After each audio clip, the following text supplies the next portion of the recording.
Goddamn. Goddamn, goddamn, goddamn.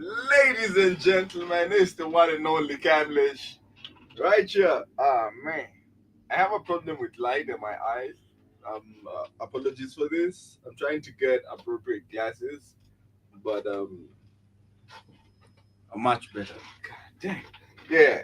Wagwan family is the one and only Camlish right here on Who Are the Illuminati? No, that's not the title of the show. God damn. But we on just the title of the show is not who are the owners of Illuminati. I think that was E. E was discussing that. So I'm gonna blame this on E. But yeah, this is the Sports Roundup show brought to you by yours truly, the one and only myself. And now, right here on the number one radio station for the best music and the best conversations, the Black Fire Network, the media for the 21st century. And we will be talking about the Xavi Hernandez to Manchester United story and also how bad players make it in modern football. But yeah, once again, if you've never streamed before, you will not understand this. But if you have, you will know that sometimes you stream with the wrong titles. I will try to change it as we continue with the show. But yeah, this is the sports roundup. We are not discussing about the Illuminati, even though they're illuminated. I'm gonna try and illuminate you on Xavi Hernandez, the tiki taka master, the tiki taka lord that is ready to move to England and manage Manchester United if given the opportunity. So, without any further ado, here is the Xavi Hernandez to Manchester United story. Is it a masterstroke or desperation? Imagine what I'm saying. If a football club is not Manchester United, the club at the minute is completely broken, and I don't recognise it. Ruben Amorim, once seen as the bold new architect to rebuild Old Trafford, now looks like a man completely out of ideas. Guys, you have I understand that, and I accept. So it's not a record that you should have in Manchester United. There are a lot of things that you have no idea what happened during these months, but I accept that. But I'm not going to change. When I want to change my philosophy, I will change. If not, you have to change. 34 points from 33 Premier League games, a humiliating 15th place finish. And after a summer transfer window worth more than £200 million, United find themselves sitting 14th in the table. And it was carried out by Alta. Numbers don't lie, and these numbers scream crisis. Everything about what happens to Manchester United, everything, is utterly appalling. And he needs to be sacked. I've said it before. It's horrible to come on national radio and say he needs to be sacked. I can't feel sorry for these people because they're taking £8 million home, right? Yeah. But the job is clearly too big for him. The main problem, Amorim refuses to adapt. His rigid system does not suit the players at his disposal, and instead of evolving, he doubles down. Talented names like Marcus Rashford have been cast aside.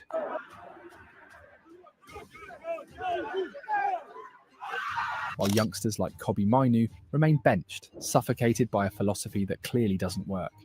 Ruben, it's another game where Kobbie Mainoo will stay on the bench. I think you said before that he needs to increase the rhythm, increase the pace of his game. Is that why he hasn't had any minutes yet? And what do you mean by that?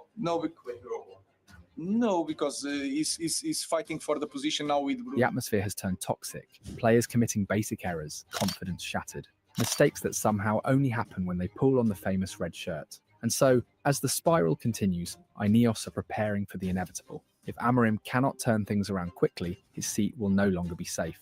Behind closed doors, two names have already surfaced. Gareth Southgate, trusted by the Ineos hierarchy. And the other, a surprising yet fascinating candidate, Xavi Hernandez. Xavi Hernandez, as I also get many questions from Xavi and Manchester United, that Xavi is studying Premier League.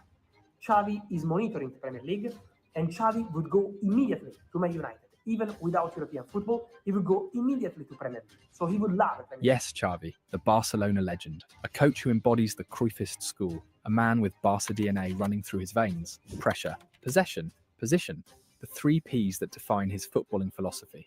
No, el tema de la exigencia también, ¿no? El Barça, yo siempre digo, y lo digo con argumento, no lo digo para compararme ni con otro club ni nada, lo digo porque lo vivo así. La exigencia de Can Barça no es solo ganar. O sea, en otros clubes, sin nombrar, es ganar. Aquí es ganar, jugar bien, ser mejor. At Barcelona, this system won him La Liga. At United, with creative minds like Bruno Fernandes and Kobbie Mainoo, explosive forwards like Benjamin Šeško, Brian Mbeumo and Matheus Cunha, and young defenders like De Ligt and Lenny Yoro to anchor the press, the potential for a balanced, aggressive and modern United is very real. But here's the tension. Is this a masterstroke waiting to happen, or pure madness? Could Xavi Hernandez be the man to finally reconnect Manchester United with an identity? Or will he become the next victim of the cursed football heritage chair that has consumed Moyes, Van Gaal, Mourinho, Solskjaer, Ten Hag, and now Amorim? Before we dive into what Xavi could bring to Old Trafford, we first need to dissect Amorim's downfall, because only by understanding why he has failed can we judge whether Xavi could truly succeed.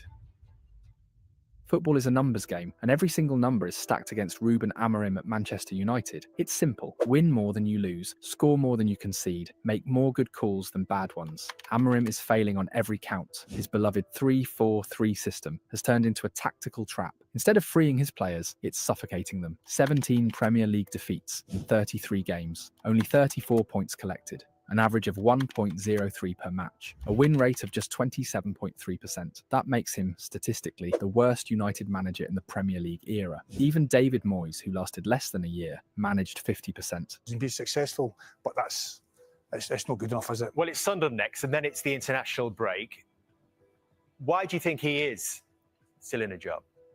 I think he's still in a job because I think the powers that be and Manchester United have made that many mistakes so far in decisions that they've made on and off the pitch that they almost don't want to admit right now that they've made another. And this has been a disaster for Manchester United, but also Ruben Amorim. What he did at Sporting Lisbon was fantastic. You know, he looked like the next big thing as a manager, but bringing a manager like that in terms of the system that he played, I don't think ever really suited the club of the traditions of Manchester United. And the quicker Manchester United make the decision on the manager, I think it's better for everybody because, as I said, it's been a disaster for club, but also the manager. And we're only waiting for the inevitable, I think. Unfortunately, as Duncan's just said, you don't want to see people lose their jobs, but this has to end as quickly as possible. In total, Amorim has led United in 49 games across all competitions. The balance, 19 wins, 21 defeats, 95 goals scored, 95 conceded, 0 consistency, no back-to-back wins in the league, no away win since March against a relegated Leicester City. And to crown the embarrassment, the first defeat in United's 147-year history against a fourth-tier side, losing to Grimsby Town in the Carabao Cup. Behind closed doors, Ineos executives Omar Barada and Jason Wilcox face a brutal truth. There are no results to justify Amorim's stay. The only thing keeping him in the job is the lack of a ready-made replacement. Names like Xavi Hernandez, Gareth Southgate, Oliver Glasner, Fabian Hutzler, and Andoni Iraola are floating in the media. Yet the board insists Amorim still has their support. But everyone knows results are the only currency that matters. Amorim himself points to other problems. Chaos inside Old Trafford, with mass layoffs damaging morale, poor decisions by past managers, and failed signings he never asked for, like Manuel Ugarte or Joshua Zirkzee. He wanted an experienced goalkeeper but got 23-year-old Senna Lammens from Antwerp. Unbelievably, he doesn't play. He demanded athleticism in midfield, but United actually weakened their options by loaning out Toby Collier without replacing him. Still, there's no hiding behind excuses. United spent over £200 million last summer on Brian Mbeumo, Matheus Cunha and Benjamin Šeško. For all the talk of mitigating factors, the numbers are damning, and they don't lie. Now Amorim heads into his 50th match in charge against Sunderland. Another poor result, and it could very well be his last game at Old Trafford. If Xavi Hernandez wants to change the negative course that has swallowed so many United managers, starting with Ruben Amorim, he must avoid the same marked mistakes. Every good manager needs a vision and philosophy, but adapting to the strengths of the squad is part of the job. Amorim, however, refused to move away from his rigid 3-4-3. His stubbornness became his only identity. On his very first press conference, he proudly declared, "There is no second way." Since then, the disastrous results haven't forced him to rethink. That sums up his problem. A captain unwilling to change course while his ship sails straight into an iceberg. I play my way and I'm going to play my will until I want to change. He had more than enough time for the players to adapt to his system. He had a full pre-season, plenty of weeks with no European football, yet his message never landed. United kept playing predictable football. Rivals figured them out quickly. The ball always forced wide, repeating the same patterns. When you watch United with possession, it's obvious how often they go to the wings, looking for the same passing routine. Opponents stop it by defending with a back five, matching the wide overloads that Amorim relies on. What used to be a 2v1 becomes a simple 2v2, and the routine collapses. By pressing man-to-man and blocking the flanks, rivals nullify United. Many times they even ignore the middle, focusing only on blocking the wings, and United can't adjust. With only two midfielders centrally, United are outnumbered once the press is broken. Opponents establish dominance, control the ball, and United lose control of the match. Tactically, Xavi must reset this broken model. The Premier League is not a place for predictable systems, especially with the current United squad. Then comes the second major sin, refusing to play the best players. Casemiro's suspension after the Chelsea red card gave Amorim a choice between Kobbie Mainoo and Manuel Ugarte.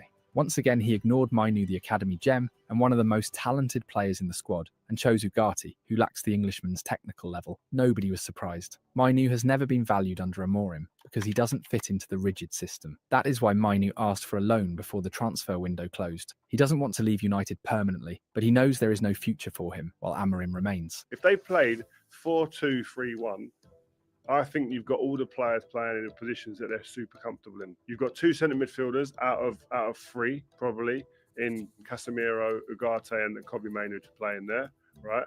And then you've got three across the front. Anyone from Ahmad and Mbeumo, Cunha, Mason Mount, even Mainoo, all of them, and Bruno can all play in their positions anywhere across that front line, and they're all happy as Larry anywhere. And Sesko up front. But you've got Bruno, who actually can be in the 10 role where he has produced astronomical numbers consistently since he's been at the football club. That I don't think it's rocket science. I just think everyone's probably looking at it and thinking the same thing. And he is not the only one. Marcus Rashford was forced out, Alejandro Garnacho was sidelined, and Rasmus Højlund was pushed away despite his willingness to fight for a place. It's shocking to think that United are letting their most talented names shine far away from Old Trafford. This cannot continue. Xavi must avoid this exodus and bring the best out of them. It's unthinkable that Senna Lamens doesn't play, unthinkable that Mainoo doesn't get the minutes he deserves, unthinkable that Rashford, Antony, or Højlund have to leave to succeed. Another crucial mistake is how Amorim has destroyed the dressing room atmosphere. At first, he said he believed in his players. Weeks later, after the loss to Brighton in January, he called them. We are being the worst team, maybe, in history of Manchester United. And I know that you... Since then, negativity has defined his tenure. His press conferences don't inspire, they demoralise. He constantly points at the weight of the shirt, blaming history as a burden. But instead of protecting his players, his words only made them collapse further. After the Grimsby humiliation, he even admitted that the players spoke very loudly and hinted at leaving. Change, and you are not going to change 22 players again.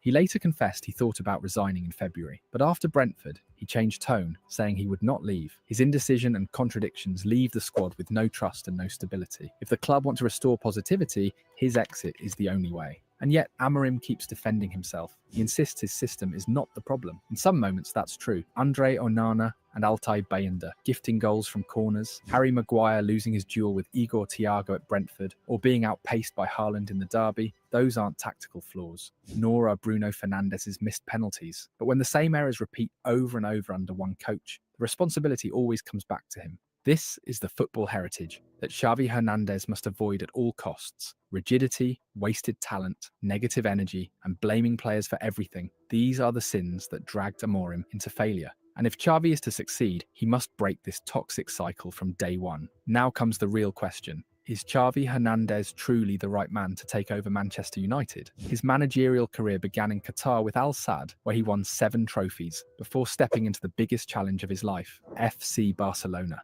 From November 2021 until his departure, he coached 142 matches, won 89, drew 24, and lost 29, a 68% win rate. His team scored 274 goals and conceded 155. On paper, the numbers look strong, but when you scratch beneath the surface, the story changes. Xavi only managed to lift 2 trophies with Barca, La Liga and the Spanish Super Cup in the 2022/23 season.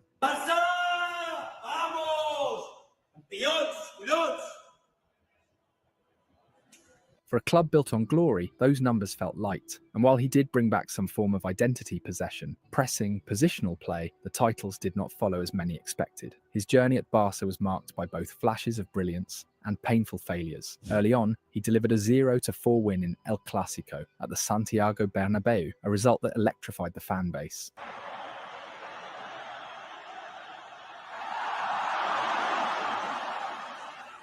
Yet, in his first full season, he crashed out of the Spanish Super Cup against Real Madrid, the Copa del Rey to Athletic Bilbao,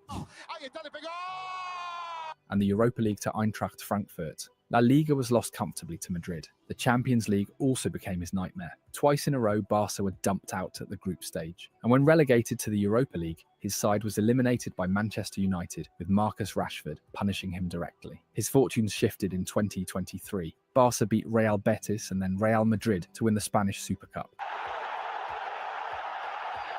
And by May, they had secured La Liga with 4 games to spare. That was his golden season. It looked like Barca had finally found stability under him, but the 2023/24 season brought brutal reminders of the gap still left to close. A heavy defeat to PSG in the Champions League, a crushing loss to Real Madrid in the Supercopa,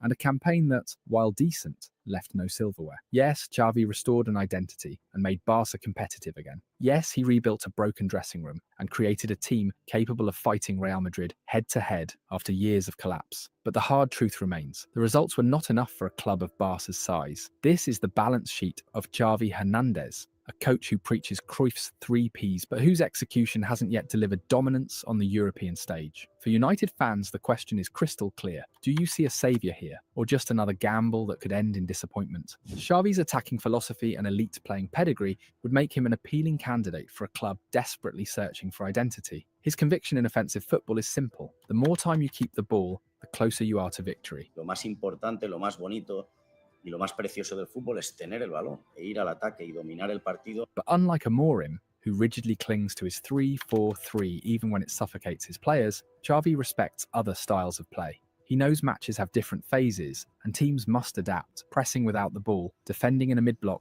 or switching structures depending on the opponent. At Barcelona, he moved away from Amorim's one-track mentality. Yes, he flirted with a 3-4-3 in Qatar, and early on at Barca, but his sides mainly alternated between a 4-3-3, a 4-2-3-1, and even a 4-1-4-1. These systems delivered an average of 63% possession per game. That flexibility is precisely what United lack today, a manager capable of adjusting tactics instead of forcing square pegs into round holes. Xavi's idea of building from the back would also fit this squad. His defenders open wide, with full-backs positioned high up the pitch, often above the midfielders, to stretch the field. It means players like Lenny Yoro or Matthijs de Ligt could circulate the ball calmly, while Kobbie Mainoo and Bruno Fernandes become natural reference points in midfield. How creative was Bruno Fernandes in the second goal of Manchester United? As we can see here, Bruno was scanning the field to look at his teammates and where they're standing. He asked for the ball and didn't get it, but he kept running and didn't give up on that attack this easy. He scans the field one more time and tracked where Kobbie Mainoo is. After that, Bruno Fernandes scans the field for the 3rd time in the same attack to see how far Kobbie Mainoo is from the box, while he positioned himself around the box and asked Garnacho to pass him the ball.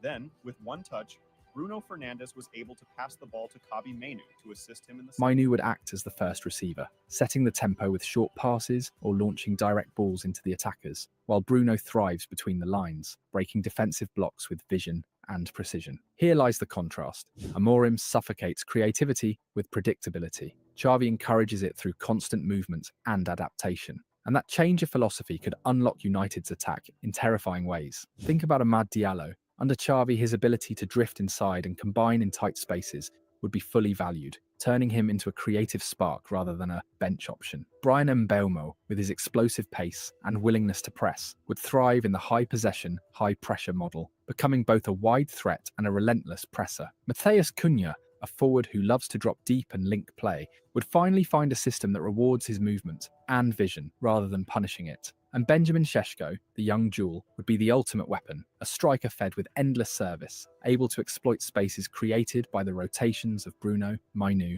and the wide men. This is where philosophies collide. Amorim's United look trapped, predictable and fragile, A Xavi-led United could look fluid, aggressive, and suffocating a team that finally plays to the strengths of its talent. That's the bright side of Xavi Hernandez, the man who took over Barcelona in the middle of financial collapse, reputational scandal with the Caso Negreira, and sporting chaos in the post-Messi era. He gave the team back its identity. He made them compete with Real Madrid again, and in flashes he delivered some of the most beautiful football Barca fans had seen in years. But there's also a very big but. Xavi was also the manager who oversaw some of the darkest nights in Barcelona's modern history. He was the man in charge when Barca crashed out of the Champions League group stage in 2021/22, something that hadn't happened for 20 years, not since the 2000/01 season. Oficial, el Barça jugará la Europa League después de que el Inter de Milán haya ganado. No hay milagro al Victoria Pilsen. Para mí la causa, más allá de que creo que el Barça tuvo mala suerte en las lesiones, mala suerte entre comillas, pero la causa principal para mí es que el Barça en el momento clave de este inicio de temporada. That same campaign brought humiliation in the Copa del Rey, a 4-0 defeat to Real Madrid at the Santiago Bernabeu in the semi-final. In Europe, it was even worse.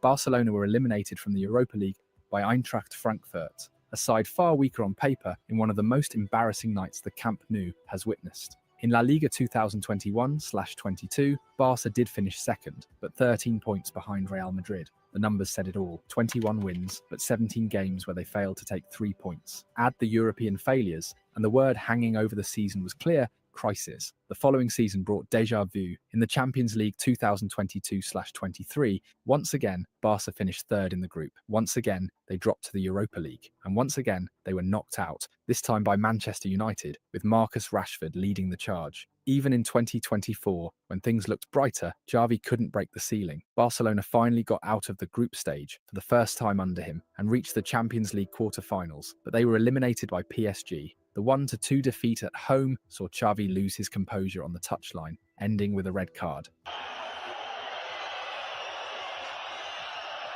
presume it's because he's kicked that. That's where the. Then came the Liga blow. On 4th May 2024, Girona humiliated Barca with a brutal 4-2 comeback, and with it handed the title to Real Madrid. They've made more points. Congratulations to Real Madrid, Xavi said afterwards. His words felt like surrender. And that's the question mark with Xavi Hernandez. It's not the football, it's the leadership. Time and again, when things went wrong, he pointed the finger outwards. He blamed the grass. He blamed the sun. He blamed referees. He even said rivals didn't want to play football, as if that explained why his team couldn't win. A mí se me critica por todo, o sea, no me molesta nada. A partir de ahí, ¿qué quieres saber? ¿Si me molesta el sol? Sí, o sea, no voy a cambiar de opinión. Por más memes que me hagan, o sea, el sol nos molesta. El campo seco no nos beneficia, ni a nosotros ni al espectáculo, ni al Getafe. Si la pregunta es para aquí, que la pregunta es ¿por qué no regó el campo? Que le pregunten al entrenador del Getafe por qué no se regó el campo y por qué estaba más alto de lo habitual. No voy a parar hasta que haya una norma con exactitud, porque en todos los deportes hay una norma por la superficie. ¿Por qué no? It's eerily similar to Ruben Amorim's downfall, only Amorim blames his players, while Xavi blamed external forces. Two sides of the same coin, a refusal to take responsibility. And the final straw came with his statement that Barcelona couldn't compete financially with Real Madrid. For the board, that was unacceptable. His departure became inevitable. So, is Xavi Hernandez to Manchester United a masterstroke or pure madness? For us, it feels closer to a masterstroke. Yes, he carries scars from his Barcelona days, but scars are what make a leader mature. Xavi has been through crisis, scandal, and pressure in one of the biggest clubs in world football, and he came out stronger. At Barcelona, he learned what works, what doesn't, and most importantly, how to handle the weight of expectation. That maturity is exactly what United need right now. His philosophy of possession, pressure, and position would be revolutionary at Old Trafford. It fits perfectly with the profiles already in the squad. Bruno Fernandes controlling the rhythm, Mainu anchoring the midfield, Mbeumo and Cunha adding explosiveness, and Sesko leading the line. Respecting processes is key, and it's sad to see what's happening with Ruben Amorim. Many trusted him, many wanted him to succeed, but his stubbornness, his refusal to change course, is steering this United straight into an iceberg. If the ship is going down, the captain has to turn the wheel. Amorim hasn't, and that's where Xavi comes in as a real option. He's not perfect, he's not without question marks, but he represents something United have been craving for over a decade: a clear identity, a brave system, and a coach who knows how to manage giants. If Ineos decide to make the change, Xavi Hernandez could be the man to finally give the Red Devils a football they can believe in again. Yikes, man. With United these days, it is... The situation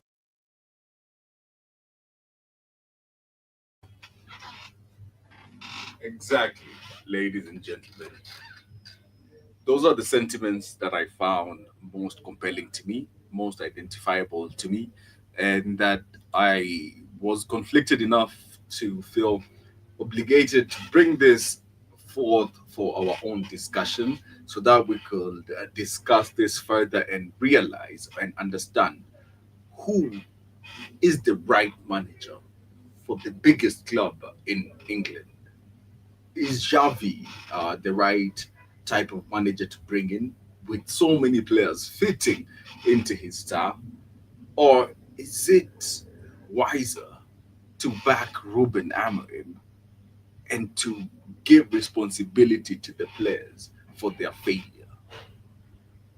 Feel free to tell me what you think, what you see is fair, and we will discuss this after you give me your comments. I am looking forward to going through them and reading them, and we can revisit this further on a later date. But yeah, it is 6 minutes to the top of the hour. That was my time, ladies and gentlemen, on the Black Hot Fire Radio Network, the #1 radio station for the best conversations and the best music. The media for the 21st century. Yes, us, ladies and gentlemen, the Black Hot Fire Network. And this show was brought to you by yours truly, by myself, and I, the one and only Camlish. And we will really appreciate it, and we look forward to getting those comments below on the Xavi case. Or do Manchester United need a more experienced manager in the English Premier League? Is that the secret formula? But Arne Slot had no experience. Jurgen Klopp had no experience.